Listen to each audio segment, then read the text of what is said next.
লাকাদ কানা লাকুম ফি রাসূলিল্লাহি উসওয়াতুন হাসানা।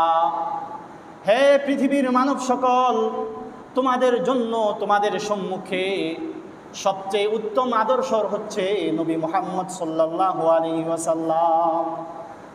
তোমরা যদি এই নবীর আদর্শকে ধারণ করতে পারো, তাহলে তোমরা দুনিয়ার জমিনেও তোমরা শ্রেষ্ঠ মানুষে পরিণত হবে, যেমনটা হয়েছিল জাহিলি যুগে সাহাবায়ে কেরাম রাদিয়াল্লাহু তাআলা আনহুম।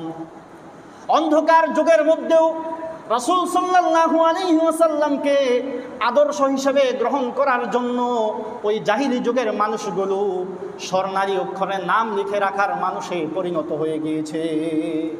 কেন? কারণ তারা রাসূল আরবি সাল্লাল্লাহু আলাইহি ওয়াসাল্লামকে তাদের জীবনের রোল মডেল হিসেবে গ্রহণ করেছিল।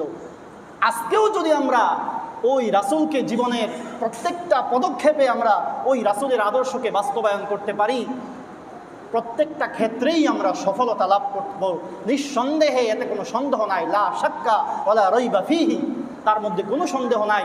যে ব্যক্তির আদর্শ হবে রাসূল, তার পথে কোনো বাধা থাকতে পারে না, তার কোনো কাজের মধ্যে সে অসফল থাকতে পারে না।